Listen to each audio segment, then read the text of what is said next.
Ramoji group అధినేత రామోజీరావు గారు ఈరోజు వృద్ధాప్యంలో అనారోగ్య కారణంతో చనిపోవడం జరిగింది.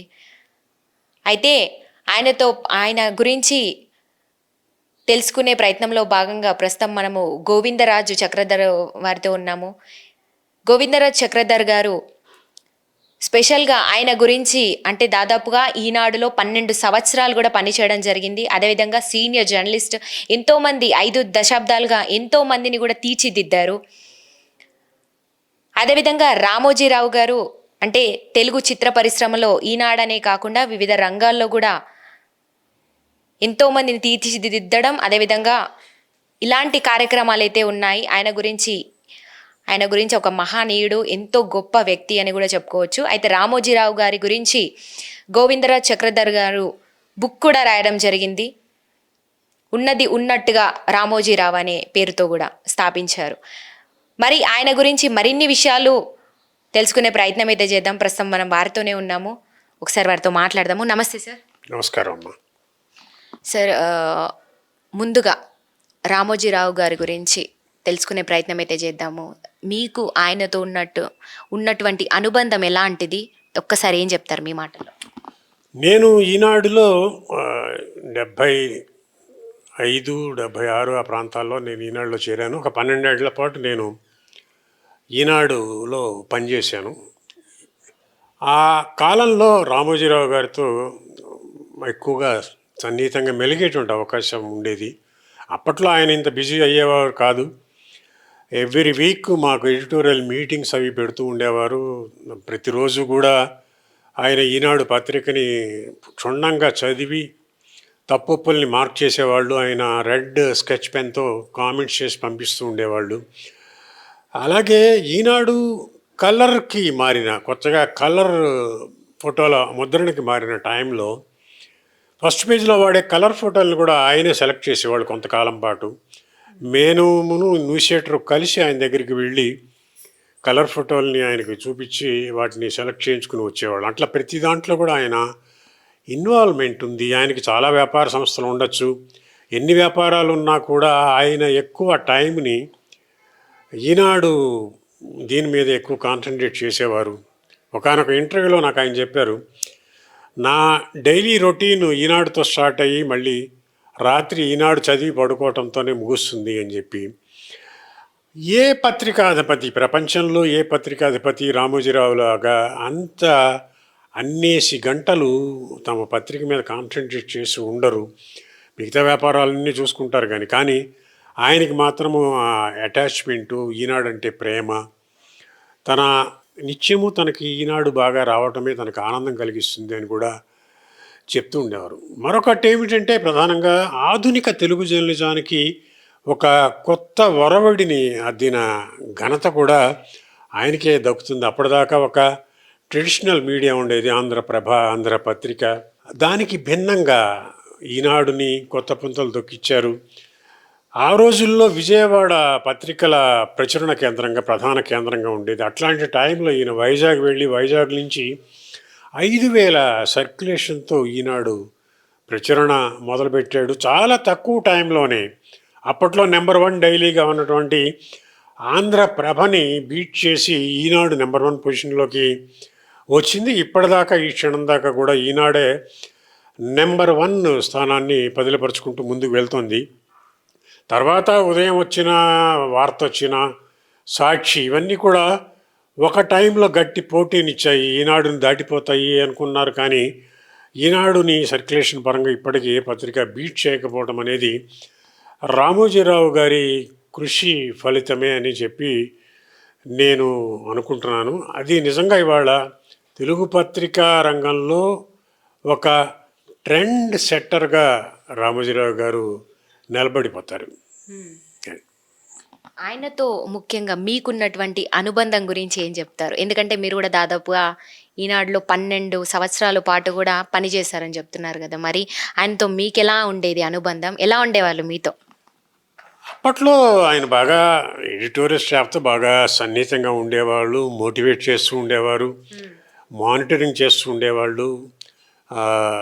మాకు జనరల్గా ఆయన ఈనాడు సోమాజీ కూడా ఆఫీస్లోనే ఉండేవాళ్ళు కనుక ఆయన తరచూ మా ఫ్లోర్స్ గుండానే వెళ్తూ ఉండేవారు. ఏదన్నా డౌట్ వచ్చినా కూడా ఫలానా వార్తా విషయంలో ఏదన్నా సలహాలు కావాల్సి వచ్చినా కూడా ఇమీడియట్గా ఆయన్ని అప్రోచ్ అవ్వటము, దాన్ని గైడ్ చేయటం అనేది జరుగుతూ ఉండేది. చాలా సీరియస్గా కనపడతాడు కానీ పైకి ఆయన చాలా సెన్స్ ఆఫ్ హ్యూమర్ కూడా బాగా ఆయనలో ఉంది. సెన్స్ ఆఫ్ హ్యూమర్ కంటే ఒక 2 విషయాలు చెప్తాను. బుధరాజు రాధాకృష్ణ ఈనాడు జర్నలిజం స్కూల్ ప్రిన్సిపాల్గా పనిచేశారు. ఒకసారి ఏదో నేను ఫిల్మ్ సిటీకి వెళ్ళి ఆయనతో మాట్లాడుతూ, బోధరాజు గారు మీ గురించి ప్రస్తావించారండి అనగానే, నా గురించి తిట్టాడా బోధరాజు అన్నాడు. లేదండి, తిట్టలేదు. అంటే బోధరాజు సహజంగానే క్రిటికల్గా ఉంటారు ఎవరితో అని. ఈయన తిట్టలేదండి, మీ గురించి ఒక పాజిటివ్ ఆస్పెక్ట్ ఒకటి చెప్పారు. ఒక 10,000 మంది పేర్లని గుర్తుపెట్టుకుని అదే క్రమంలో చెప్పగలిగిన జ్ఞాపక శక్తి రామోజీరావుకి ఉంది అని చెప్పి ఆయన చెప్పారండి. అది మీ దృష్టికి తెద్దామని. అంటే నిజమేనయ్యా, ఒకప్పుడు ఉండేది, ఇప్పుడు అన్ని పేర్లు ఏమి గుర్తు రావట్లేదు. ఆత్మవిమర్శ చేసుకోవటము, అట్లాగే ఏదైనా ఒక పాయింట్ ఆయన దృష్టికి తీసుకువెళ్ళి లోటుపాట్లు ఏదైనా ఉంటే వాటిని ఇమీడియట్గా నాకు చెప్తారా అని ఫీల్ కాకుండా దాన్ని కరెక్ట్ చేసుకోవటం అనేది కూడా రామోజీరావు గారిలో చూడొచ్చు. ఒకసారి ఉషా కిరణ్ మూవీస్ వాళ్ళ సిగ్నేచర్ ఇది ఉంటుంది, టోను. ఈ ఉషా కిరణాలు తిమిర సంహరణాలు చైతన్య ప్రబోధాలు అని సాగుతుంది ఆ పాట. అంటే ఉషా కిరణ్ వాళ్ళ సినిమాలు వచ్చినప్పుడు మొదట్లో అది ఆ బ్యానర్ అలా ప్రొజెక్ట్ అవుతుంది. ఒక సినిమా పత్రికలో దాని మీద ఒక క్రిటికల్ కామెంట్ వచ్చింది.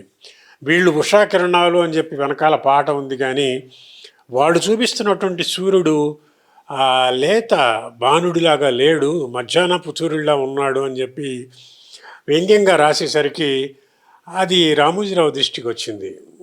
ఆయన తెప్పించి చూశాడు. నిజమే కదా, ఇది నునులేత బాణుడిలాగా లేదు అని చెప్పి మళ్ళీ మొత్తం రీషూట్ చేయించి దాన్ని వాడారు. అట్లాగే ఇంకో ఉదాహరణ కూడా చెప్తారు నాకు, అంటే విన్నవి కూడా కొన్ని ఉంటాయి ప్రత్యక్ష అనుభవంతో పాటు.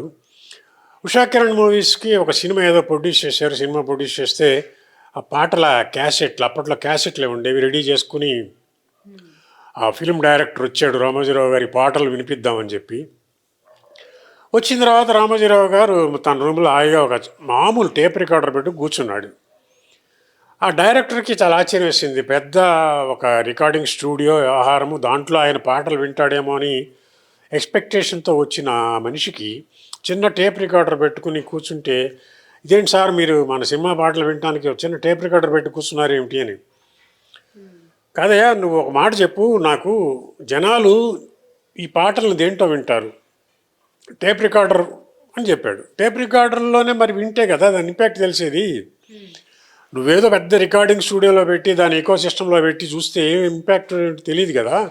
అంటే అంత మైన్యూట్గా చూడటము, అంత క్రిటికల్గా చూడటము, ప్రతి దాంట్లో ఒక ప్రత్యేకమైన లోచూపు అనేది రామోజీరావులో ఉంటుంది. ఇంకొకటి ఏంటంటే, ఆయన ఏ ప్రాజెక్టు టేకప్ చేసినా దాని ఆనుపానులు అన్నీ తెలుసుకునేవాడు. ఆ ఆనుపానులు తెలుసుకుని ఆ రంగంతో ఉన్న వాళ్ళతో పరిచయాలు పెంచుకుని మొత్తం గ్రిప్లోకి తీసుకోవటము, అట్లా వాళ్ళు చేసేస్తారని చెప్పి వర్క్ అసైన్ చేసేసి ఊరుకునేవాడు కాదు. లేకపోతే మరే పత్రికాధిపతి అయినా ఈనాడు ఒక ఎడిటర్ని పెట్టేసి తెచ్చేవాళ్ళే, పట్టించుకోకుండా వదిలేసేవాళ్ళు. చాలా పత్రికాధిపతులు పట్టించుకోకపోవటం వల్లే అవి వేయాల్సినంత మార్కు వేయకపోయాయి.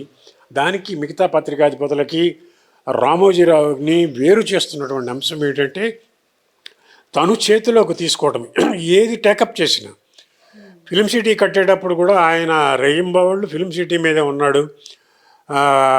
ఒక ఫౌంటైన్ డిజైన్ ఏదన్నా చేస్తే లోపల అలా ఆ హోల్స్ ఎలా ఉండాలి, సన్నధార రావాలంటే లోపల సన్నధార, బయట పెద్ద ధార రావాలంటే లోపల ఆ హోల్స్ అమరిక ఎలా ఉండాలి, ఫౌంటైన్లో దగ్గర నుంచి ప్రతిదీ మైన్యూట్గా పట్టించుకునేవారు. ఈజ్ ఎ వర్క్ హాలిక్ అండి.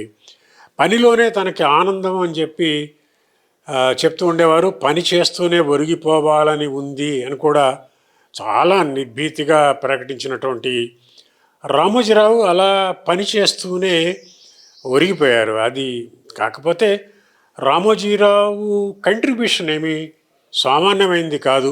కేవలం ఒక పత్రికాధిపతిగానే ఆయన చూడటానికి వీల్లేదు.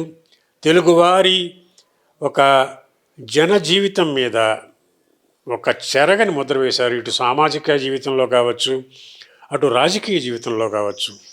అప్పట్లో కాంగ్రెస్, ఇందిర హయాంలో కాంగ్రెస్ నియంతృత్వ పోకడలను ఎదురొడ్డి నిలిచి తెలుగు రాష్ట్రాల్లో ప్రాంతీయ పార్టీల ఆవిర్భావానికి ఓ రకంగా బాటలు పరిచింది రామోజీరావు గారే. ఇవాళ తెలుగుదేశం పార్టీ మళ్ళీ అధికారంలోకి వచ్చిందన్నా, అలాగే వైఎస్ఆర్ కాంగ్రెస్ పార్టీ ఒక 5 ఏళ్ల పాటు అధికారంలో పరిపాలించిందన్నా కూడా, అంటే ప్రాంతీయ పార్టీల శకానికి శ్రీకారం చుట్టిన చోదక శక్తి కూడా రామోజీరావు అని చెప్పి నేను గట్టిగా నమ్ముతున్నాను.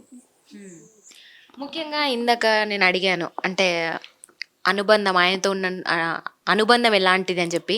అదేవిధంగా ఆయనకి ఎవరన్నా సినీ ఇండస్ట్రీలో కావచ్చు, బయట ఇతర వ్యక్తులు కావచ్చు, పరిచయాలు అనేది ఉంటూ ఉంటాయి కామన్గా. మీరు చెప్పారు ఎక్కువగా ఏ పని చేసినా దాంట్లో క్షుణ్ణంగా పరిశీలించి 1కి 10 సార్లు చూసి ఆయన నిర్ణయం తీసుకుంటారని చెప్పేసి. మరి అదేవిధంగా ఉన్నటువంటి ఫ్రెండ్షిప్లో స్నేహబంధం అలా బయటికి వెళ్ళడం కానీ నార్మల్గా ఎక్కువ కాలం ఎవరితో గడిపేవాళ్ళు, ఈనాడుతో ఉండేవాళ్ళు అని చెప్పి అర్థమవుతుంది ఖచ్చితంగా. ఉన్న కాస్త ఆయనకి ఏమన్నా ఫ్రీ టైం దొరికితే ఎవరితో కాలక్షేపం చేసేవాళ్ళు, అంటే ఫ్రెండ్స్తో కానీ నార్మల్గా బయటకు వెళ్ళడం, ఇట్లా ఎలాంటి చిల్ అవ్వడం అలాంటివి ఏమైనా ఉన్నాయా రామోజీరావు గారిలో, తెలుసుకోవచ్చా మేము? అది యాక్చువల్గా ఆయనకి పాపం విశ్రాంతి లేకుండానే పనిచేస్తూ వచ్చారు ఆయన. ఈనాడులో ఉన్నప్పుడు అంటే ఎవరు ఏమిటి, ఏ మనిషి దేనికి పనికొస్తాడు, ఆ పనికొచ్చే మనిషిని ఆ మేరకు ఉపయోగించుకోవటం అనే దాంట్లో చాలా ఆరితేరినటువంటి ఘనుడు ఆయన. అట్లా అని చెప్పి ఆయన ఏదో భార్యాబిడ్డలు తీసుకుని, చిన్నప్పుడు కిరణ్ వాళ్ళు పెద్దబ్బాయి కిరణ్ చెప్పినట్టుగా చిన్నప్పుడు బాగా తీరుబడి ఉండేది. ఆయన పిల్లలతో కలిసి క్రికెట్ ఆడుకున్నటువంటి సందర్భాలు, సినిమాలకు తీసుకువెళ్ళిన సందర్భాలు ఉండేవి. తర్వాత బిజీ అయిపోయిన తర్వాత మరీ తప్పనిసరి అయితే తప్పితే ఎప్పుడైనా ఆయన అర్ధాంగి రమాదేవి గారికి ఏదైనా అనారోగ్యం వచ్చి ఆవిడని వెంటబెట్టుకుని ఏదైనా ఒక ఆసుపత్రికి తీసుకువెళ్ళటం, ఇట్లాంటి కంపల్సరీ అకేషన్స్లో తప్పితే టైము ఫ్రీగా గడపటం అనేది ఆయనలో బహుశా ఆయన డైరీలోనే లేదు. మార్నింగ్ టెన్షన్గా ఆయన 10ంటికి ఆఫీస్కి వస్తారు, 5-6 దాకా ఆఫీసులోనే ఉంటారు, పనులన్నీ చేస్తుంటారు. నిరంతరము ఒకదాని తర్వాత ఒకటి మీటింగ్స్ అనేవి కండక్ట్ చేస్తూ ఉంటారు. వీటిల్లో ఆయనకు నిజానికి ఒక్కొక్కసారి నాకు అనిపిస్తుంటుంది, ఆ బుక్లో కూడా రాశాను, రామోజీరావు గారు గెలిచి ఓడారు, ఓడి గెలిచారు అని. రామోజీరావు గారు జీవితంలో తను పొందవలసినంత పొందలేకపోయాడేమో అన్న ఒక చిన్నపాటి బాధ కూడా నాకు అనిపిస్తుంటుంది. మామూలుగా ఫ్రీ టైం అంటూ ఉండేది కాదు. పూర్తిగా ఇందాక చెప్పినట్టుగా వర్క్ హాలిక్గానే 24 గంటలు ఆ పనిలోనే ఆయన గడుపుతూ వచ్చారు, పనిలోనే విశ్రాంతి అన్నారు. మనుషులు కూడానండి, ఆ మనుషులతో కూడా చాలా సన్నిహితంగా మెలిగిన వాళ్ళు. అట్లూరి రామ్మోహన్ రావు ఎండి, ఆయన చిన్నప్పటి బాల్య స్నేహితుడు. ఆయన టీచర్గా పనిచేస్తూ ఉంటే నువ్వు నాతో పాటు ఉండు అని చెప్పి అట్లూరి రామ్మోహన్ రావు గారు లాంటి వాళ్ళని దగ్గరికి తీసుకుని వాళ్ళకి వర్క్ అలర్ట్ చేసి వాళ్ళని నడిపించిన ఇది కూడా, ఇవన్నీ ఉన్నాయి. అయితే పర్సనల్ రిలేషన్స్ ఫ్యామిలీతో వాళ్ళతో సహజంగానే ఉంటాయి. ఫ్యామిలీస్లో కూడా ఏదైనా పొరపచ్చాలు వచ్చినా కూడా వాటన్నిటినీ అధిగమించి ఒక యూనిటీతో ఒక సమైక్యంగా ముందుకు సాగటానికి వీలుగా ఆయన చేస్తూ ఉంటాడు. ఒక ఐకానిక్ ఫిగర్, అందరికీ ఒక ఆకర్షణ కేంద్రంగా. అట్లాగే కేంద్ర రాష్ట్ర రాజకీయాల్లో కూడా ఆయన తెర వెనకాల పాత్ర చాలా ఉంది.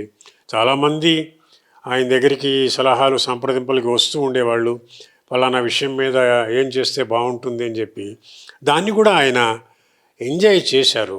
కేవలం ఏదో పత్రికాధిపతిగానే ఉండకుండా రాష్ట్ర రాజకీయాల్ని ప్రభావితం చేయడంలో, తన అభిప్రాయాల్ని తెలియజేయడంలో కూడా పరోక్షంగా ఆయన సలహాలు సంప్రదింపుల ద్వారా ఆయన తెర వెనక ఉండి కొంత పాత్ర పోషించారు. దాన్ని ఎవరూ కాదనలేనిటువంటి సత్యం. అయితే ఆయన చేసేటువంటి పనుల్లోనే ఆయన సరదా అన్నిటినీ వెతుక్కునేవారు, అందులోనే సంతోషంగా గడిపేవారు. ఇంకా ప్రత్యేకంగా టైంకి తీసుకొని ఇతర దానికి కేటాయించాలి, సరదాగా ఉండాలన్న దానికి లేదు. ఉన్న దాంట్లోనే అతను ఆయన అదే ఇప్పుడు మామూలుగా మిగతా వాళ్ళలాగా ఏదో ఒక వారం 10 రోజులు ఎక్కడికో ఫారిన్ వెళ్ళి రావాలి పిల్లలతో వెళ్ళి ఉంటారు, వెళ్ళి ఉండలేదు అని కాదు. కానీ ప్రత్యేకించి ఎవరైనా ఏదైనా ఆహ్వానం మేరకు వెళ్ళి ఉండొచ్చు. కానీ ప్రధానంగా ఆయన కార్యక్షేత్రాన్ని కేంద్రం చేసుకుని ఆయన ఆఫీసు ఇల్లు అనేది గడుపుతూ వచ్చారు. అది కొంత మనకి ఆయన సర్వీసెస్ పూర్తిగా పొందడానికి మనకు అవకాశం దొరికింది. ఆయన విశ్రాంతి లేకుండా పనిచేశాడు ఆయన ఒక చిన్నపాటి బాధ ఆయన ఆత్మీయులకు ఉంటే ఉండొచ్చు. అది అయితే తెలుగు జర్నలిజంలో రామోజీరావు స్థానం ఏంటంటారు? ఆయన పోషించినటువంటి రోల్ ఏంటంటారు? ఏం చెప్తారు? తెలుగు జర్నలిజాన్ని ఇందాక చెప్పినట్టుగా కొత్త వరవడి, కొత్త మలుపు తిప్పాడు. తెలుగు జర్నలిజము రామోజీరావు దగ్గర నుంచి ఒక లాంచింగ్ ప్యాడ్గా చాలా కొత్త ఒరవడికి శ్రీకారం చుట్టారు.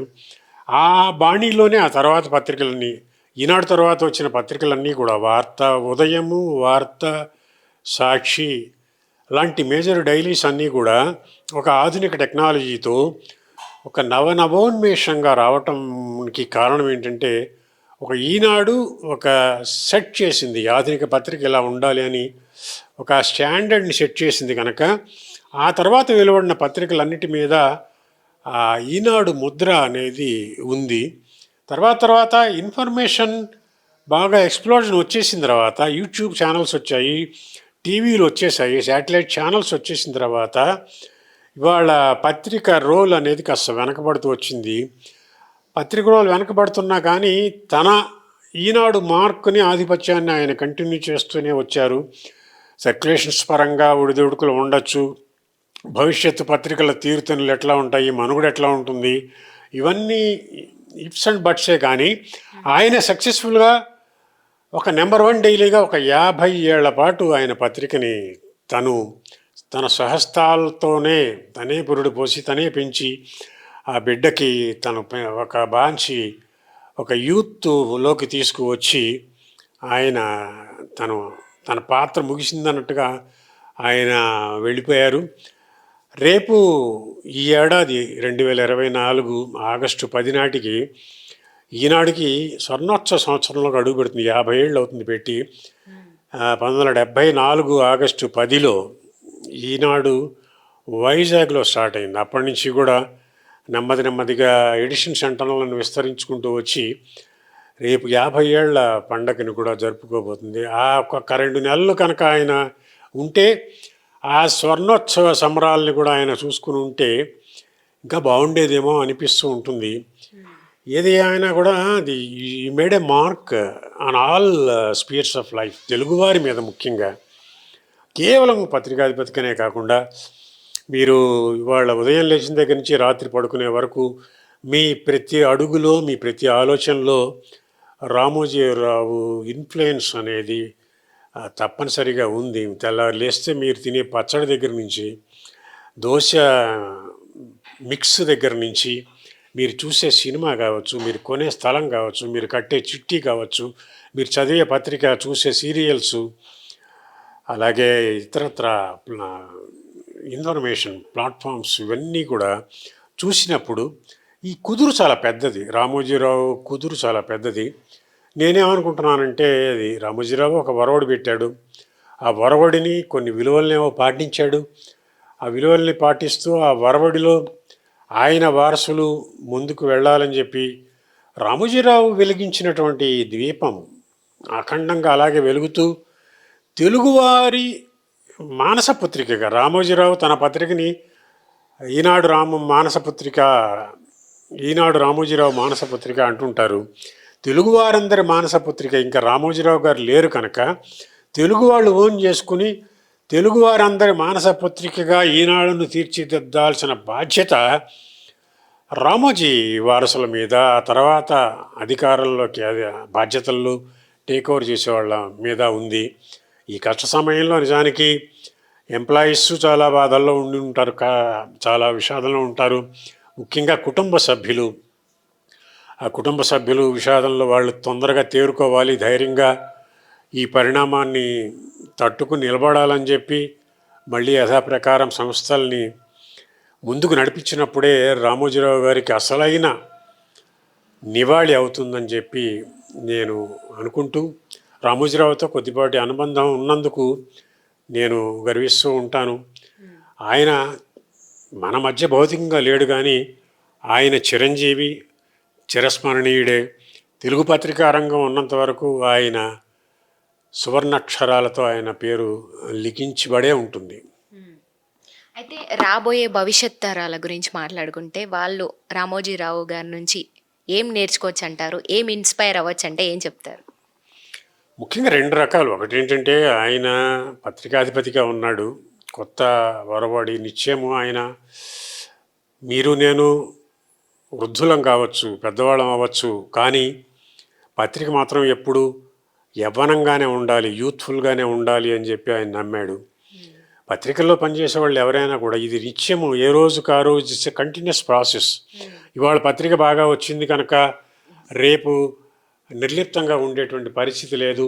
ఎప్పటికప్పుడు నిత్య నవోన్మేషంగా ప్రతిరోజు పత్రికని తేవాల్సినటువంటి అవసరాన్ని ఆయన గుర్తించి అమలు చేశాడు.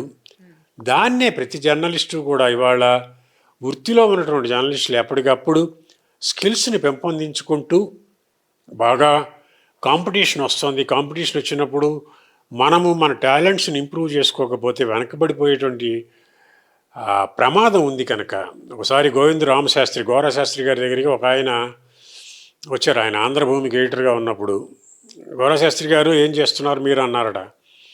ఏముందండి పెన్సిల్ చెక్కుతున్నాను అన్నట్ట. పెన్సిల్ చెక్కడం అంటే జర్నలిస్ట్ అనేవాడు ఒక సింబాలిక్గా చెప్పాడు ఆయన, నైపుణ్యాలని సానబెట్టుకోవాలి అనేది. అది మనము రామోజీరావు నుంచి మనము తెలుసుకోవచ్చు. అట్లాగే భవిష్యత్తులో పత్రికలు చాలా రకరకాల, ఒకటి ఏంటంటే వ్యక్తిగతంగా చెప్తున్నాను, పొలిటికల్గా సెగ్రిగేట్ అయ్యున్న ఈ పత్రికలు అల్టిమేట్గా క్రెడిబిలిటీ అనేది డామినెంట్ రోల్ ప్లే చేస్తుందని చెప్పి నేను అనుకుంటున్నాను. అది ముందు తరాల్లో క్రెడిబుల్ న్యూస్ పేపర్స్గా తెలుగు పత్రికలు కూడా ముందుకు సాగాలని చెప్పి నేను అనుకుంటున్నాను. మొన్న ఎలక్షన్స్లో ఎగ్జిట్ పోల్స్లో రకరకాల సర్వేస్ వచ్చాయి, కానీ ఒకే ఒక్క సర్వే ఖచ్చితమైన ఫలితాలు ఇచ్చింది. ఇవాళ అతను ఒక హీరోయిక్ దీంట్లోకి వచ్చాడు. కేకే సర్వేస్ అనేది, అది చూడండి, అది వెళ్ళారు కదా. కేకే సర్వే క్రెడిబిలిటీ లెవెల్ ఇవాళ పత్రికల్లో ఏమవుతుందంటే ఛానల్స్ అన్నీ వచ్చిన తర్వాత ఆ క్రెడిబిలిటీ లెవెల్స్ తగ్గుతున్నాయి. కాకుండా మనం ఇవాళ ఈ సందర్భంలో గుర్తు చేసుకోవాల్సింది ఏంటంటే పత్రికలని ఇక నుంచి క్రెడిబిలిటీ లెవెల్ పెరిగేలాగా మనము పత్రికల్ని మరింత మెరుగ్గా తీర్చిదిద్దాల్సిన అవసరం అన్ని పత్రికల మీద ఉందని చెప్పి కూడా నేను భావిస్తున్నాను.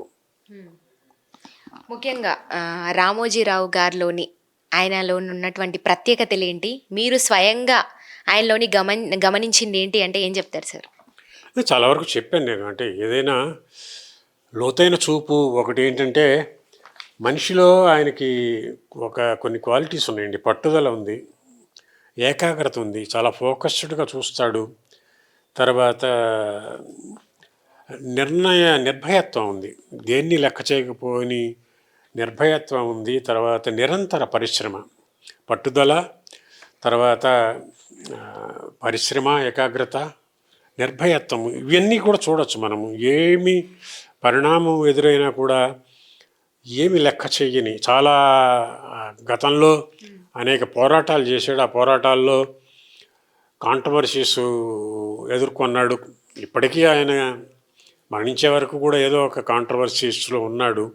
కానీ పట్టువదలని విక్రమార్కుల్లాగా తను నమ్మిన బాటలో ముందుకు వెళ్ళటము, రేంబౌళ్ళు కష్టపడటము, తనకు పనికొచ్చిన వాళ్ళని కూడగట్టుకుని వాళ్ళందరికీ టీం లీడర్గా ముందుకు నడిపించడం అనేది రామోజీరావులో పాజిటివ్గా కనిపించినటువంటి అంశాలు. అయితే అన్నీ తానే ఉండి ముందు నడిపించటము అనే ఒక కమాండర్ పొజిషన్లో ఆయన ఉండేవాడు. అలా కాకుండా 10 మందికి 10 రకాల బాధ్యతలు అప్పచెప్పి ఆయన పై ఎత్తున చూసుకుని ఉంటే కూడా ఇదే ఫలితాలు ఆయన సాధించి ఉండేవాళ్ళు. అలా అనుకోవాలి. ఆయన అన్నిటికీ తాను ముందు నిలబడాలి, తానే వన్ మ్యాన్ ఆర్మీ లాగా ముందుకు ఈ సంస్థల ముందు నిలబడి మిగతా వాళ్ళు తనను అనుసరించేట్టుగా ఆయన అది తప్పొప్పులంటే ఆయన తను ఉండి నడిపించాడు. 10 మందిని కలుపుకుంటూ బాధ్యతలు అప్పగిచ్చుంటే ఆయన లేని లోటు ఇంత వెంటనే ఫిల్ చేయడానికి అవకాశం ఉండేది. బహుశా ఇవాళ రామోజీరావు గారి లేని లోటు కొంతకాలము సంస్థల మీద ఉంటుంది. ఇమీడియట్గా దాన్ని పూడ్చే ప్రయత్నం చేస్తారు, రిజనవేట్ అవుతారు, కొత్త శక్తిని కూడదీసుకుని అది ముందుకి వెళ్తారని చెప్పి అనుకుంటున్నాను నేను. ఇంకోటండి, మీరు రామోజీరావు గారి గురించి ఉన్నది ఉన్నట్టుగానే ఒక బుక్ అయితే రాశారు. అసలు ఆ బుక్ రాయాలన్న ఆలోచన మీకు ఎప్పుడు వచ్చింది, ఎందుకు వచ్చింది, ఎందుకు రాశారంటే ఏం చెప్తారు? రామోజీరావు ఉన్నది ఉన్నట్టు అని ఒక పుస్తకాన్ని రాశాను. అది వల్యూమినస్ బుక్, అది 372 పేజీలు. యాక్చువల్గా నేను ఆటోబయోగ్రఫీ ఒకటి రాసుకోవాలన్న క్రమంలో ఈనాడులో నేను 12 ఏళ్ళు చేశాను కదా, ఈనాడు అనుభవాలని నేను ఒక చాప్టర్లో రాద్దామని మొదలుపెట్టాను. కానీ ఒక చాప్టర్ అంటే అది విస్తరిస్తూ వచ్చింది. ఇక ఆత్మకథలో దీన్ని ఒక చాప్టర్గా కుదించటం కంటే దీన్ని వేరే స్టడీ చేస్తే బాగుంటుంది అని దాన్ని స్టడీ చేయటం మొదలుపెట్టాను. స్టడీ చేయటం మొదలుపెట్టి ఒక 1.5 2 years దాని మీద నేను పూర్తిగా దానికి కేటాయించాను. అది ఆ పుస్తకములో ఇది క్రిటికల్ ఎనలిటికల్ పుస్తకం. అది రామోజీరావు ఉన్నది ఉన్నట్టు అని ఏబికే ప్రసాద్ లాంటి వాళ్ళు అన్నారు, టైటిల్ స్పీక్స్ వాల్యూమ్స్ అని. టైటిలే ఇండికేట్ చేస్తుంది ఉన్నది ఉన్నట్టుగా, మంచిని మంచిగా, చెడుని చెడుగా. అది నా పర్సెప్షన్స్లో, బహుశా మరొకళ్ళ దృష్టిలో మరొక రకంగా ఉండొచ్చు. కానీ రామోజీరావు పాజిటివ్ ఆస్పెక్ట్స్ అన్నీ చెప్పాను, రామోజీరావులో ఉన్న నెగటివ్ షేడ్స్ చెప్పాను. ఇలా కాకుండా ఇలా ఉంటే ఏమిటి అనే దాన్ని కూడా చర్చించాను. ఏకపక్షంగా ఎప్పుడు కొట్టుకుపోలేదు, నాణ్యానికి రెండో సైడ్ కూడా చెప్పడానికి ప్రయత్నం చేశాను. అట్లాగే కేవలం నా అభిప్రాయాలే కాకుండా ఈ రంగంలో రామోజీరావుతో అనుబంధం ఉన్న వాళ్ళ అభిప్రాయాలని కూడా క్రోడీకరించుకుంటూ దాన్ని వీలున్నంత వరకు ఒక సమగ్రంగా పరిశోధనాత్మక గ్రంథంగా నేను దాన్ని తీర్చిదిద్దడానికి ప్రయత్నం చేశాను. నేనేమనుకుంటానంటే ఆ పుస్తకము ఫ్యూచర్ ఏమిటి అంటే, రామోజీరావు రెలవెన్స్ ఉన్నంతకాలము, రేపు యూనివర్సిటీస్లో ఈనాడు పాత్ర మీద ఏదైనా పరిశోధనలు జరుగుతూ ఉన్నంత కాలము ఆ పుస్తకము అవసరం ఉంటూనే ఉంటుంది. తెలుగులో బహుశా రామోజీరావు మీద వాళ్ళ సంస్థలో కూడా 1-2 పుస్తకాలు, ప్రామాణికమైన అధికారిక పుస్తకాలు వచ్చాయి. దానికి ప్యారలల్గా యాక్చువల్గా నేను స్వర్ణోత్సవ కానుక అనేటువంటి దీనితోనే ఈ పుస్తకాన్ని తీసుకువచ్చాను. రామోజీరావుకు సంబంధించి సాధ్యమైనంతవరకు సమగ్రంగా ఆవిష్కరించే ప్రయత్నం అనేది ఈ పుస్తకంలో మనం చూడొచ్చు. ఇప్పుడు బహుశా ఆయన లేని లోటులో ఆయన గురించి తెలుసుకోవాలన్న ఆసక్తి జనరేట్ అవ్వడం సహజము. ఆ ఆసక్తిని కొంతవరకైనా తీర్చడానికి రామోజీరావు ఉన్నది ఉన్నట్టు అనేది పుస్తకం దోహదపడుతుందని చెప్పి నేను అనుకుంటున్నాను. ఇది రామోజీరావు గారు ఈ బుక్ చదవడం జరిగిందా పూర్తిగా? మీరు ఏం రాశారు అంటే తన గురించి రాశారు కాబట్టి ఏంటి అని తను ఎప్పుడన్నా తెలుసుకునే ప్రయత్నం చేశారా? చదివి మీకేమన్నా చెప్పడము, అభినందనలు అందజేయడం, ఇలాంటివి ఏమన్నా సందర్భాలు ఉన్నాయా? అటువంటిది ఏమీ లేదు. నేను యాక్చువల్గా రామోజీరావు గారు దృష్టికి వెళ్ళి ఉండొచ్చు, అది చూసి చదివి ఉండొచ్చు, బహుశా కొంతవరకు పైపైన తిరగేసి ఉండొచ్చు. అయితే ఆయన నుంచి కానీ సంస్థ నుంచి కానీ నాకు ఏ రకమైనటువంటి పాజిటివ్ కామెంట్ కానీ నెగిటివ్ కామెంట్ కానీ ఏది రాలేదు. బహుశా ఆయన అంత పెద్ద వ్యవస్థలో ఆయన చూడకుండా ఉంటాడని చెప్పి నేను అనుకోను. దాన్ని పాజిటివ్గానే తీసుకొని ఉంటారు. ఎందుకంటే మై ఇంటెన్షన్స్ ఆర్ క్లియర్. ఇదేదో కేవలం ఏదో రామోజీరావుని దుమ్మెత్తిపోయటానికో లేకపోతే పొగట్టానికో ఉద్దేశించిన పుస్తకం కాదు. భవిష్యత్ తరాలకి ఒక పర్స్పెక్టివ్లో రామోజీరావుని ఉన్నంతలో వితిన్ మై లిమిటేషన్స్, ఎందుకంటే ఇంకా రాసే ఉండొచ్చు, ఇది రాసుంటే బాగుండేది కదా, అది రాసుంటే బాగుండేది కదా అన్నవాళ్ళు ఉన్నారు. రామోజీ ఫిలిం సిటీ గురించి మీరు చాలా పరిమితంగానే చెప్పారు, దీని మీద విస్తారంగా రాసి ఉంటే బాగుండేది కదా అన్నవాళ్ళు ఉన్నారు. అది ఒక వ్యక్తి స్థాయిలో చేయాల్సిన పని కాదు, ఒక వ్యవస్థలో చేయాల్సిన పని. అందువల్ల నా లిమిటేషన్స్ నాకు ఉంటాయి. ఉన్నంత లిమిటేషన్స్లో బ్యాలెన్స్డ్ వ్యూని ప్రజెంట్ చేస్తూ రామోజీరావు మూర్తిమత్వాన్ని నేను ఆవిష్కరించే ప్రయత్నం చేశాను. రామోజీ సంస్థల నుంచి నాకు ఏ రకమైన ప్రతిస్పందన రాలేదు. అట్లాగే క్రిటికల్గా రాసినా కూడా తెలుగు పాఠకులంతా కూడా దాన్ని ఒక సహర్షంగానే స్వీకరించారు, వాళ్ళ పెద్ద మనసుతో స్వీకరించారు. బయట పాఠకులు కూడా, రామోజీ అభిమానులు కూడా ఎక్కడ నెగిటివ్గా స్పందించకపోవటం అనేది విశేషం. అయితే మీరు అన్నారు బుక్లో ముఖ్యంగా మీరు అన్నీ పొందుపరిచారు, దాంట్లో పాజిటివ్తో పాటు నెగిటివ్ కూడా రాశానన్నారు. నెగిటివ్ ఏంటి? నెగిటివ్ గురించి చెప్పండి. నెగిటివ్ అంటే ఇప్పటికే పుస్తకం వచ్చింది, మీరు హాయిగా పుస్తకం కొని చదవండి. నెగిటివ్ ఏమిటి అనేది మీరు ఒక 2 పాయింట్స్ ఇప్పుడు మీరు చూసిన దాంట్లో. నెగిటివ్ షేడ్స్ ఉంటాయి కదా. నెగిటివ్ ఇప్పుడు ఈనాడు అనేది మీడియాని పొలిటిసైజ్ అయింది. పొలిటిసైజ్ కావడానికి రామోజీరావు కారణం. అంటే ఇది సందర్భం కాదు, కానీ ఆయనలోని మైనస్ల గురించి చర్చించుకోవాల్సినటువంటి సందర్భం కాదు ఇది. కానీ ప్రతి వ్యక్తిలో ఉంటాయి కొంత. అంటే ఇప్పుడు యాజ్ ఎంప్లాయీ నేను ఈనాడులో కొంత అంత సంతృప్తిగా లేను. రేయింబవళ్ళు వేధించుకుని తిన్నారు అనేటువంటి ఒక ఫీలింగ్ నాది. చాలామంది ఈనాడులో ఒక అభద్రతని ఎదుర్కొన్నారు. ఇలాంటివి ఉంటాయి. ఎంప్లాయీస్ పరంగా ఉండేటువంటి ఆయన సిస్టమ్స్ అట్లా డెవలప్ చేసుకున్నారు. వాటన్నిటిని కూడా నేను చర్చించాను. జనరల్గా ఆయనకితో సన్నిహితంగా మెలిగిన వాళ్ళు, కీలకమైన పొజిషన్స్లో ఉన్నవాళ్లే రామోజీరావు గారిది యూజ్ అండ్ త్రో పాలసీ అన్న వాళ్ళు ఉన్నారు.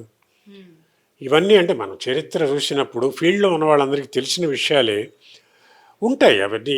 కానీ ఇది దాని గురించి ఎక్కువగా మాట్లాడే సందర్భం కాదనుకుంటున్నాను నేను. అయితే రామోజీరావు గారు ఎంతో మందిని, అంటే సినీ నటీనటుల్ని కూడా ఈటీవీ తెర మీదకి పరిచయం చేసినటువంటి చాలానే ఉన్నాయి. అందులో మీకు తెలిసిన వాళ్ళు ఎవరైనా ఉన్నారా? నార్మల్గా ఎంతమందిని అట్లా చేసి ఉండొచ్చు, ఎంతమందిని పరిచయం చేసి ఉండొచ్చు ఇండస్ట్రీకి?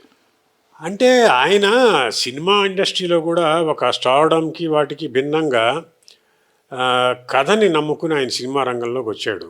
మయూరి అనే సినిమా ఒక న్యూస్ పేపర్ క్లిప్పింగ్ ఆధారంగా ఒక స్టోరీ లైన్ డెవలప్ చేయించి తీసిన సినిమా. ఆవిడనే ప్రధాన పాత్ర తీసుకుని ఇంట్రడ్యూస్ చేశారు. ఆవిడే అంతకుముందు యాక్ట్రెస్ కాదు, ఒక డ్యాన్సరు. ప్రమాదంలో కాలిపోతే తర్వాత కాలుని కృత్రిమ కాలు ఏర్పాటు చేసుకోవటం, అది ఆవిడ జీవిత కథనే ఆవిడనే హీరోయిన్గా పెట్టి సినిమా తీశారు, మయూరి సినిమా. అట్లాగే చాలా ఎక్స్పెరిమెంట్స్ చేశారు. ప్రతిఘటన లాంటి సినిమాలు తీశారు. విజయవాడలో ఉన్నటువంటి కొన్ని రాజకీయాలను బేస్ చేసుకొని కొన్ని తీశారు. కొత్త వాళ్ళని బహుశా ఆయన డైరెక్టర్లని అలాగే యాక్టర్స్ని కూడా బాగా ఇంట్రడ్యూస్ చేశారు, ప్రోత్సహించారు. రామోజీరావు గారు మాకు బాట వేశారు, మేము ఈ రంగంలో నిలదొక్కోవటకని చెప్పేవాళ్ళు చాలామంది ఉన్నారు. అది ఎందుకంటే ఆయన ఎంచుకున్న ఇది, ఎవరో బాగా పేరున్న వాడిని తీసుకురావటం కంటే కొత్త వాళ్ళని ఎంకరేజ్ చేయటం. తేజ లాంటి డైరెక్టర్స్ తొలి అడుగులు అక్కడే పడ్డాయి. సో చాలామంది ఉన్నారు. వాళ్ళు వీళ్ళనే ఉంది దాంట్లో. ఇంత వ్యవస్థలో ఒక ప్రవాహం, అలా ప్రవాహంలో వస్తూ వెళ్తూ ఉంటూ ఉంటారు. బయటికి వెళ్ళిన వాళ్ళు వెళ్తూ ఉంటారు, మళ్ళీ ఫ్రెష్ నీళ్ళు వస్తూ ఉంటుంది. అది చాలామంది ఉంటారు, చాలా పత్రికల్లో ఉంటారు, పికిల్స్లో ఉంటారు, రకరకాల మార్గదర్శి చిట్ ఫండ్స్లోనే తీసుకుంటే అందులోనే కెరీర్ స్టార్ట్ అయ్యి అందులోనే జీవితాలు స్థిరపడ్డ వాళ్ళు అనేక మంది ఉంటారు. అది తప్పదు. అది రామోజీరావు నిశ్చయంగా ఒక వ్యవస్థ, దాన్ని ఏమి కాదనలేని సత్యము. అయితే రామోజీరావు గారు ఆహార ప్రియులు అనుకోవచ్చు, ఎందుకంటే ప్రియా పచ్చళ్ళను కూడా తీసుకొచ్చారు తెర మీదకి. దాంట్లో ఎన్నో అవార్డులు కూడా పొందారని విన్నాము. సో దీని గురించి ఏం చెప్తారు? ఆయన ఆహార అలవాట్లు ఎలా ఉండేవి మీరు చూసినంతలో? ఆయన ఆహారపు అలవాట్లకి నేనేమి ప్రత్యక్ష సాక్షి కాదు, కానీ అంటే ఎట్లా పాటించేవాళ్ళు? తెలుగు వాళ్ళు సహజంగానే ఆహార ప్రియులు. మనకి రకరకాల పచ్చళ్ళు అంటే బాగా ఇష్టపడతాము, రకరకాల వంటకాలు ఉండేవి. తెలుగు వాళ్ళు సహజంగానే అందరికీ ఉండేదే. ఆయన తెలుగు రైతు కుటుంబంలో పుట్టిన ఆయన రుచుల గురించి ఆయనకి ప్రత్యేకించి పరిచయం చేయనక్కర్లేదు. మొదట్లో అంటే బాగా ఆరోగ్యం సహకరించిన టైంలో ఆయన పెసరట్లు అంటే బాగా ఇష్టపడేవాడు, ఉడకబెట్టిన పల్లీలు బాగా తినేవాడు, మీగడ పెరుగు తినేవాళ్ళు అని చెప్తారు. అట్లాగే తర్వాత కాస్త వయసు పైబడుతున్న కొద్దీ డాక్టర్స్ అడ్వైస్ మీద మీరు అన్నీ తింటే కొలెస్ట్రాల్ లాంటివి పెరుగుతాయి, మంచిది కాదు అని చెప్పినప్పుడు అంతే నోరు కట్టేసుకుని ఆయన, నేను వినదాన్ని బట్టి చాలా లిమిటెడ్గా భోజనం చేయటం, రాత్రిపూట పూర్తిగా ఆ టైంలో దొరికే ఫ్రూట్స్ మీదే ఉండేవారు ఆయన. సో ఎంత భోజన ప్రియుడైనా తను నిగ్రహం పాటించడము అనేది ఆ, ఆయనలో మనం చూస్తాము. ఉదయం లేచి విధిగా ఆయన ఒక 1 అవర్ ఫిలిం సిటీలోనే వాకింగ్ చేసేవాళ్ళు. వాకింగ్ అనేది కూడా ఆయన ఆరోగ్యానికి ఇంతకాలం పాటు ఆ, హాయిగా ఆరోగ్యంగా ఉండటానికి ఆయన దైనందిన జీవితంలో ఆయన పాటించే క్రమశిక్షణ ఏ రకమైనటువంటి ఇతరత్ర దురలవాట్లు లేకుండా ఎప్పుడో ఒకప్పుడు ఎప్పుడో చాలా ఎర్లీ డేస్లో ఒకటి అర ఏదో సరదాగా కొలీగ్స్తో పాటు ఏదైనా ఒకటి అర సిగరెట్ తాగేవాడు, కానీ తర్వాత సిగరెట్లు లేవు, లిక్కర్ లేదు, ఇలాంటి దురలవాట్లు ఏమీ లేవు. భోజనాన్ని చాలా మితంగా తీసుకునేవారు, రాత్రిపూట పండ్లే తినేవారు. మస్ట్గా సూర్యోదయం కంటే ముందే సూర్యుడితో పాటు నిద్రలేచి 1 అవర్ వాకింగ్ చేసేవాడు. తర్వాత ఏంటంటే వాళ్ళ మిస్సెస్ రమాదేవి గారు చెప్పిన దాన్ని బట్టి కూడా ఇంట్లో ఆయన చల్లటి చంద్రుడు అని చెప్పి రమాదేవి గారు ఒక ఇంటర్వ్యూలో చెప్పారు. బయట ఎన్ని వ్యాపకాలు ఉన్నా, ఎన్ని టెన్షన్స్ ఉన్నా, ఎన్ని ఒత్తిడులు ఒడిదుడుకులు ఉన్నా కూడా ఇంటికి వచ్చేటప్పటికి ఆయన చాలా ప్రశాంత చిత్తంతో ఉండేవాడు. బయట వ్యవహారాలు బయటే వదిలేసేవాడు. ఇంటికి వచ్చిన తర్వాత మాత్రం ఇంటి వరకు చాలా అంటే బయట టెన్షన్స్ని ఇంటికి క్యారీ చేసి ఇంట్లో వాళ్ళ మీద అరుపులు కేకలు అనేవి లేవు. అటువంటి చల్లటి చంద్రుడు అని చెప్పి ఆయన అర్థంకి రమాదేవి గారి కాంప్లిమెంట్ని బట్టే మనము ఆయనలో ఒక మనస్తత్వంలోనే ఒక సెక్షనలైజ్డ్ అప్రోచ్ అనేది మనం చూడొచ్చు. ప్రధానంగా నేను గమనించిన విషయాలు అవి.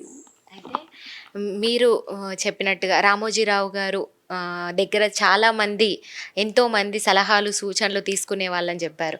మరి ఆయన ఇంకొకరి దగ్గర సలహాలు కావచ్చు, సూచనలు కావచ్చు తీసుకునే సందర్భం ఏమైనా ఉందా? అట్లాంటి రోజు ఏమైనా మీరు చూసారా? అంటే ఒకళ్ళ దగ్గర సలహాలు సంప్రదింపులు అంటే ఇప్పుడు పొలిటీషియన్స్ కూడా వచ్చి సలహాలు తీసుకునేవాళ్ళు.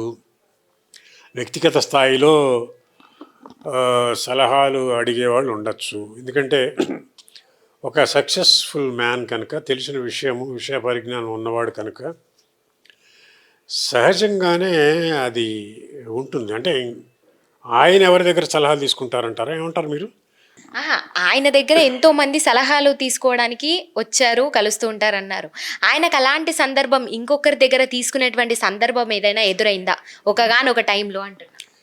ఆ జీవితంలో ఎవరికైనా ఉంటుందమ్మా. అది ఇవాళ ఏదో ఒక లీగల్ ఇష్యూ వచ్చింది. లీగల్ ఇష్యూ వచ్చినప్పుడు దానికి సంబంధించిన both sides of the coin legal positions ఏమిటి అనేది ఒక లీడింగ్ లీగల్ ప్రాక్టీసర్ని అడిగి తెలుసుకుంటాడు కదా. ఒక హెల్త్ ఇష్యూ వచ్చింది, హెల్త్ ఇష్యూ ఉన్నప్పుడు డాక్టర్ని కన్సల్ట్ చేస్తాడు కదా తనకు కావాల్సిన మేరకు. అట్లాగే మీటింగ్స్ పెట్టేవాళ్ళు, మీటింగ్స్లో కూడా అభిప్రాయాలు, సలహాలు, సూచనలు తీసుకునేవాడు. ఆయనే అలా కట్టడి చేసుకుని ఒకటేదో ఇది పెట్టుకున్నవాడేం కాదు, ఓపెన్ మైండే కదా తీసుకునేవాడు. నెగిటివ్ ఏదైనా వచ్చినా కూడా దాంట్లో సద్విమర్శ అనుకున్నప్పుడు దాన్ని తీసుకునేవాడు. ఒక్కొక్కసారి ఎవరైనా ఊరికి ఆయన్ని పొగుడుతున్నా కానీ వెంటనే కనిపెట్టేసేవాడు. మనుషులు వచ్చినప్పుడు అతను ఎంత సిన్సియరు, నిజాయితీతో మాట్లాడుతున్నాడా లేకపోతే బురిడి కొట్టిస్తున్నాడా అనేది రామోజీరావు చిటికల్లో పసిగట్టగలిగినటువంటి ఒక తత్వం ఆయనలో ఉంది. ఊరికినే ఆయన దగ్గర ఏదో ఒకటి మాయమాటలు చెప్తే ఏమి ఒక రెండో క్వశ్చన్లోనే ఒకసారి చెప్తా అంటారు. అవి ప్రియా ఒక్కపడి స్టార్ట్ చేశాడు ఆయన. ప్రియా ఒక్కపడి స్టార్ట్ చేసినప్పుడు ఏదో మీటింగ్లో ఉంటుంది. సార్ ఇవాళ నెంబర్ 1 పొజిషన్లో వీళ్ళు ఉన్నారు సార్, నెంబర్ 2 ఇది ఉంది సార్, నెంబర్ 1 క్రేన్ ఉంది సార్, నెంబర్ 2 త్రివేణి ఉంది సార్, మనం 3rd ప్లేస్లో ఉన్నాం సార్, మనం నెక్స్ట్ ఇయర్కి 2కి వస్తాం సార్, ఆ పై ఏడాది 1స్ట్కి వస్తాం సార్, ఇదో చెప్తున్నాడు. విని మరి ఒక్కల్ని ఆర్డర్ చేశారు, దానికి తగ్గట్టుగా ప్లేస్మెంట్ పెట్టారా అన్నాడు. మామూలుగా కావాల్సిన మన ప్రొడక్షన్కి తగ్గట్టుగా ఒక్కల్ని చాలా ఎర్లీగానే ప్లాన్ చేసుకోవాలి. ఇది విన్నది నేను ఇంతవరకు. దీంట్లో ఎంతవరకు ఆథెంటిసిటీ ఉందనే చెప్పలేను, కానీ జరగకపోతే రాదు కదా. ఆర్డర్ పెట్టావా, మరి మీరు అంటున్నావు నెంబర్ 1 పొజిషన్కి వస్తామంటున్నావు కదా ప్రియా ఒక్కబడి, మరి పెట్టావా అంటే లేదండి నేను. మరి నువ్వు చెప్పేదంతా నిజం ఉంటే, నువ్వు నమ్ముతుంటే ఆర్డర్ పెట్టాలి కదా, ఎందుకు పెట్టలేదు? ఇంకోటి ఏంటంటే రామోజీరావుకి పెద్ద రాగద్వేషాలు అనేవి తక్కువ అండి. సంస్థ ఇది లాభం లేదు అనుకుంటే సంస్థను మూయటానికి మూత వేయటానికి ఎన్నడూ వెనకడుగు వేయల. తను చాలా రామోజీరావు ఎంత సక్సెస్సో తన సంస్థల్లో చాలా వరకు మూత వేశాడు. సితారా సినిమా పత్రిక మూసేశాడు, విపులా చిత్ర మూసేశాడు, ఇందాక చెప్పుకున్నటువంటి ప్రియా ఒక్కపొడి మూసేశాడు.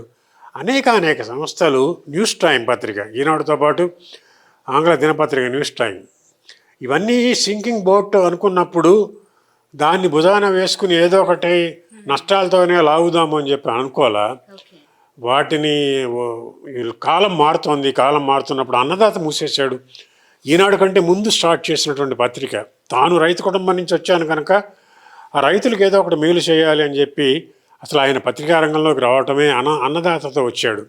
అలాంటి అన్నదాత పత్రిక ఇవాళ టీవీల్లో ఎప్పటికప్పుడు వ్యవసాయదారులకు కావాల్సిన సూచనలు సలహాలు అన్నీ అందుతున్నాయి కనుక నెలకొకసారి వచ్చేటువంటి అన్నదాత పత్రిక వల్ల పెద్దగా ఉపయోగం లేదు అనుకుని ఎప్పుడైతే నిర్ణయానికి వచ్చాడో దాన్ని క్లోజ్ చేశాడు. సెంటిమెంట్స్ పెట్టుకోవాలా. మిగతా వాళ్ళ నుంచి వేరు చేస్తున్నది ఏమిటంటే ఈ సెంటిమెంట్స్ లేకపోవటము, స్ట్రూడ్గా వెళ్ళటం. కరెక్ట్ వ్యాపారవేత్త అనమాట. దానికి ఏమిటి దీంట్లో ఇన్ అండ్ అవుట్స్ ఏంటి, దీంట్లో లాభమా నష్టమా అనేది కూడా బేరీ చేసుకుని ముందుకు వెళ్ళాడు కనుక ఇవాళ ఫినాన్షియల్గా కాస్త రామోజీ గ్రూపు ఈ మాత్రం నిలబడగలిగింది అని అనుకుంటున్నాను. ఆయన మనస్తత్వం కూడా దానికి కంట్రిబ్యూట్ చేసింది అని చెప్పి నేను అనుకుంటున్నాను. మీరు అంటే గమనించిన దాంట్లో ఈ 12 ఏళ్లలో, మీరు ఈటీవీలో పనిచేసిన 12 ఏళ్లలో కూడా రామోజీరావు గారు ఏదైనా ఒక సందర్భంలో బాగా అంటే ఆయన్ని బాధకి గురి చేసినటువంటి సందర్భం కావచ్చు, ఆయన కంటతడి పెట్టినటువంటి సందర్భం ఏదైనా మీరు చూసారా దగ్గరుండి? అట్లా కంటతడి అవి నేనేమి అట్లాంటి వాటికి అంటే ప్రత్యక్ష దీనికి బాగా మనస్తాపానికి గురయ్యారు, బాధకి గురయ్యారు అన్న దాంట్లో అలా ఉంటాయి ఉండదండి. ప్రతి అంటే మనిషికి ఒక ఉంటాయి. స్థాయికి వచ్చిన మనుషులు, ఒక స్థాయికి చేరిన వాళ్ళు వ్యక్తిగతంగా ఆయన పాపం చాలా జీవితంలో చాలా ఆటుపోట్లు ఎదుర్కొన్నాడు. సంస్థల్ని పక్కన పెట్టండి, చిన్న కుమారుడు సుమన్ని కోల్పోయాడు క్యాన్సర్ కారణంగా. సుమన్కి చాలా రకరకాల సుమన్ని కాపాడుకోవడం కోసం రామోజీరావు గారు చేయని ప్రయత్నం లేదు. దేశ విదేశీ డాక్టర్లని, రకరకాల వైద్య పద్ధతుల్ని అన్నిటినీ ఆయన ఏమీ రవ్వంత లోటు లేకుండా బతికించుకోవడానికి ప్రయత్నం చేసినా కూడా సుమన్ని దక్కించుకోలేకపోయాడు. అది ఆయన జీవితంలో కోలుకోలేని దెబ్బ కదా. అట్లాంటివి వ్యక్తిగత స్థాయిలో బోల్డన్ని ఉన్నాయి. కళ్ళనీళ్ళు పెట్టుకోవటం అంటే సుమనే చెప్పాడు ఒకానొక సందర్భంలో. ఏమిటంటే సుమన్ పై చదువులకి అమెరికా వెళ్తున్నప్పుడు జర్నలిజంలో మాస్టర్స్ కోర్స్ చేయడానికి ఈయన సెండ్ ఆఫ్ ఇవ్వడానికి ఎయిర్పోర్ట్కి వచ్చాడు రామోజీరావు గారు. పిల్లలు మిగతా వాళ్ళు కూడా ఫ్యామిలీ అంతా వచ్చింది. నిమిషానికి ఒకసారి రెస్ట్ రూమ్కి వెళ్ళి వస్తున్నట్ట. కొడుకు దూరం వెళ్తున్నాడని చెప్పి ఆయన కళ్ళల్లోంచి ఉబికి వస్తున్నటువంటి ఆ కన్నీరుని తుడుచుకోవడం కోసం మొహం వాష్ చేసుకుని వస్తున్నట్ట. అంటే అంత సెంటిమెంట్స్ కూడా ఉంటాయి. అది పైకి కనపడదేమి కాదు. ఈజ్ ఏ ఫ్యామిలీ మ్యాన్ కనుక సహజమైనటువంటివి ఉంటాయి, బాధలు ఉంటాయి. ఎన్నో జీవితంలో చాలా ఆటుపోట్లు ఉన్నాయి. చాలా ఎత్తిన కత్తి దించకుండా పోరాడాడు. చివరికి ఏంటంటే వయసుతో పాటు కొన్ని ఆలోచన శైలిలో మార్పులు వస్తాయి. అంత ఎత్తిన కత్తి దించకుండా పోరాడిన వాళ్ళు కొన్ని విషయాల్లో ఆ తదనంతర కాలంలో బోళ్ళన్ని ప్రెషర్ గ్రూప్స్ ఏర్పడతాయి. వైవాహిక బంధాల కారణంగా ఆయనకు కొన్ని ప్రెషర్ గ్రూప్స్ వచ్చాయి. అప్పటిలాగా అంత ధీశక్తిని చివరికి ప్రదర్శించలేకపోయాడు అన్నది కూడా అందరికీ తెలిసిన నిష్ఠూర సత్యమే. అయితే ఇప్పుడు ఆయన వల్ల ఇండస్ట్రీలో లాభపడ్డ వాళ్ళు, లబ్ధి పొందిన వాళ్ళు అనుకోవచ్చా, ఏమనుకోవచ్చు? చాలామంది ఆయన వల్ల ఎంతవరకు బాగుపడ్డ వాళ్ళు ఖచ్చితంగా ఉంటారు. అదేవిధంగా ఆయనకి ఇండస్ట్రీలో కనుక కావచ్చు లేదా బయట ఏమైనా అనుకోరు నార్మల్గా ఆయన మనస్తత్వానికి, కానీ ఎవరైనా శత్రువులు ఉన్నారంటే ఏం చెప్తారు? నార్మల్గా చిన్నపాటి కావచ్చు, ఎవరైనా ద్వేషించే వాళ్ళు కావచ్చు. అట్లా అది చెప్పలేమమ్మా. ఏంటంటే ఇప్పుడు మార్గదర్శి ఏజెన్సీ ఉంటారు. మార్గదర్శిలోనే ఉండి ఒక స్థాయికి వచ్చిన వాళ్ళు, లబ్ధి పొందిన వాళ్ళు ఉంటారు సహజంగా. ఎప్పుడైతే మనం ఒక యాక్టివిటీ ఉన్నామంటే సహజంగా శత్రువులు అని చెప్పక్కర్లేదు, కానీ ఆయన విధానాలతో, ఆయన పద్ధతులతో ఏకీభవించిన వాళ్ళు అనేక మంది ఉండొచ్చు. దానికి ఏముంది, అది నాణ్యానికి అందులో ఒక యాక్టివిటీలో ఉన్నవాడు ఒక స్థాయికి చేరిన మనిషికి ఇవన్నీ సహజంగా ఉంటాయి. శత్రువులు అని చెప్పి ఏదో డి అంటే డి అనుకునేటువంటి శత్రుత్వాలే ఉండవు. ఇష్యూ బేస్డ్గా డిఫరెన్స్ ఆఫ్ ఒపీనియన్స్ చాలామంది ఉండొచ్చు. అది అభిప్రాయ భావ ప్రకటన స్వేచ్ఛకి రామోజీరావు గారే చాలా ప్రాధాన్యం ఇచ్చేవాడు. డిఫరెన్స్ ఆఫ్ ఒపీనియన్ ఆయన ప్రోత్సహించాడు తన పత్రిక ద్వారా కూడా. పత్రికా స్వేచ్ఛ అంటే అదే, మీ అభిప్రాయము తెలుసుకోవాలి, నా అభిప్రాయం తెలుసుకోవాలి, మిమ్మల్ని డిఫర్ అయ్యేటువంటి హక్కును కూడా గౌరవించడం అనే దానికి ఆయన చాలా ప్రాధాన్యం ఇచ్చాడు. కనుక వ్యక్తిగతమైన శత్రుత్వాలు ఉంటాయని నేను అనుకోను, అదేమీ ఉండవు. ఇష్యూ బేస్డే పూర్తిగా. అండ్ మీరు చివరిసారిగా ఆయనతోని ఇలా మాట్లాడే మాటలు ఏవైనా ఉన్నాయా? చివరిసారిగా కలిసిన సందర్భం కావచ్చు. ఏంటండి, నేను యాక్చువల్గా ఈనాడు నుంచి బయటకు వచ్చిన తర్వాత ఒకసారి ఫిల్మ్ సిటీలోనే ఒకసారి కలిశాను. ఒక జర్నలిస్టుల బృందంతో కలిసి వెళ్ళాను. అంతకుముందు ఈనాడు జర్నలిజం స్కూల్ కాన్వకేషన్కి పిలిస్తే వెళ్ళాను. బాగా క్లోజ్గా మూవ్ అయ్యాను. ఆయనతో కాసేపు మాట్లాడిన సందర్భం ఉంది. అది అయిన తర్వాత ఈ జర్నలిస్టుల బృందంతో వెళ్ళినప్పుడు నన్ను చూడగానే ఆయన నా పేరుతో పలకరించాడు. అంటే పేరు అప్పట్లో అంతకుముందు కలిశాను కనుక మెమరీలో ఉంది. నన్ను పేరుతో గుర్తుపెట్టుకుని పిలిచాడు. అంతవరకే తప్పితే తర్వాత ఆయన ఏమి ఫోన్లతో మాట్లాడటం ఇవన్నీ అవకాశాలు చాలా తక్కువ ఉంటాయి. జనరల్గా నేను కూడా మరీ అవసరం ఉంటే తప్పితే ఎవరిని మామూలుగా మిమ్మల్ని అయినా కూడా అవసరం ఉంటే తప్పితే మాట్లాడను. అటువంటి నేచర్ ఉన్నవాడిని కనుక లాస్ట్ టైం ఆయన్ని ఫిల్మ్ సిటీలో ఒకసారి చూడటం జరిగింది. అంతేగాని ఈ మధ్య కాలంలో ఏం మాట్లాడడం ఏం అట్లా దొరకరండి. అంటే మీరు ఒకటి గమనించాలి, రామోజీరావు గారి లాంటి స్థాయి మనుషులు వాళ్ళ ఫోన్ నెంబర్లు చాలామంది అన్లిస్టెడ్లో ఉంటాయి, వేరే ఉంటాయి నెంబర్స్, ఎక్కడా కూడా అవైలబిలిటీలో ఉండవు. దానికి కూడా 3-4 లేయర్స్ ఉంటాయి. మధ్యలో పిఎస్ ఉంటారు, వాళ్ళు ఉంటారు, ఒక వ్యవస్థ ఉంటుంది. ఎందుకు మాట్లాడుతున్నారు ఏమిటి, ఆయన అడుగుతారు, ఫలానా ఆయన మాట్లాడాలా అంటున్నారు అని చెప్పి ఆయన తీరుబాటును బట్టి మాట్లాడాలనిపిస్తేనే మాట్లాడతారు. అంతేగాని ఎవరికి పడితే వాళ్ళు మాట్లాడేస్తే, ఫోన్ చేస్తే మాట్లాడే సమస్య ఉండదు. అది మన స్థాయిలో అందేటువంటి వ్యవహారం కాదు. నార్మల్గా మీరు చూసినంతలో అది డబ్బున్నా కూడా కొన్ని చేయాలనుకుంటే అవి సాధ్యపడవు. చేయాలనుకున్నవి ఎన్ని ఉన్నా చేయలేము, లేకపోయినా చేయలేము. కొన్ని సందర్భాల్లో లేకపోయినా కూడా కొన్ని చేయాలనుకుంటే దృఢ సంకల్పం ఉంటే చేస్తాం. మరి ఆయన రంగంలో కావచ్చు, ఆయన ఇన్ని ఏళ్లలో ఏదైనా చేయాలనుకొని చేయలేకపోయింది ఏదైనా ఉందంటారా మీకు తెలిసినంతలో?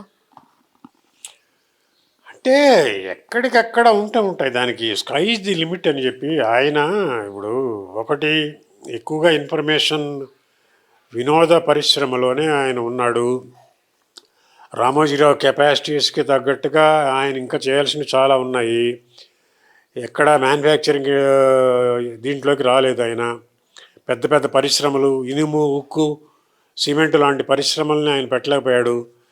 అలాగే ఇరిగేషన్ లాంటి వాటిలో కాంట్రాక్టింగ్లోకి రాలేకపోయాడు. అంటే రాలేకపోవడం అంటే ఆయన ఏంటంటే మొదటి నుంచి తను brick by brick, first generation అది గుర్తుపెట్టుకోవాలి, బ్రిక్ బై బ్రిక్ బిల్డప్ చేసుకుంటూ వచ్చాడు ఎంపైర్. కనుక ఒక టైంకి వచ్చేటప్పటికి అవి చేద్దాము అనుకున్న ఆలోచన వచ్చేటప్పటికే ఆయన అప్పటికే ప్లేయర్స్ ఎంటర్ అవ్వటము, తాను ఆ జోలికి వెళ్ళలేదు. అది అంటే నిజంగా చేయాల్సినంతగా ఆయన కొన్ని ఏరియాస్లోకి టచ్ చేయలే.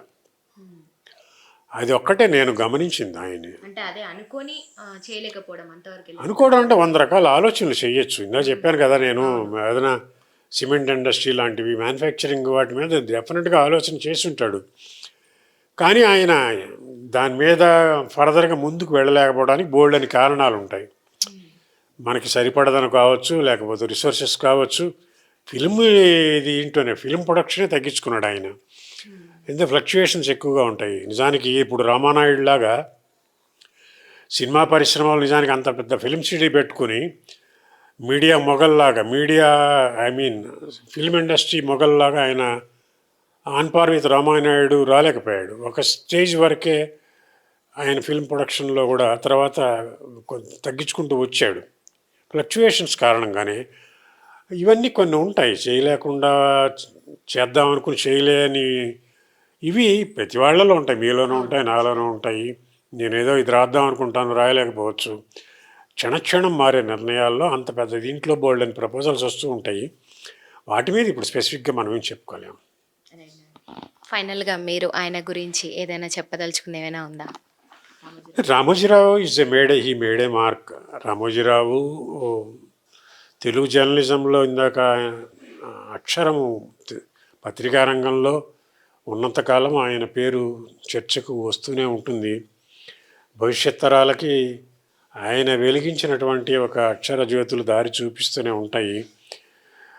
ఈనాడు అనేది ఆయనకి, ఈనాడు రామోజీరావుగానే ఆయన ప్రసిద్ధుడయ్యాడు. చాలా పరిశ్రమలు, చాలా సంస్థలు ఉన్నా కూడా ఈనాడు రామోజీరావు అని. కనుక పత్రికాధిపతిగా కూడా భవిష్యత్ తరాల్లో ఆయన చిరస్మరణీయంగా చిరంజీవిగానే ఉంటాడు అని చెప్పి నేను గాఢంగా నమ్ముతూ, ఆయన చూపించిన బాటలోనే భవిష్యత్ వారసులు సంస్థల్ని నడిపించి మరింత ముందుకు తీసుకువెళ్ళాలని, అదే ఆయనకి ఎవరైనా ఇవ్వదగిన ఘనమైన నివాళి అవుతుందని చెప్పి నేను అనుకుంటూ, ఈ అవకాశం కల్పించిన మీ అందరికీ ధన్యవాదాలు, నమస్కారం.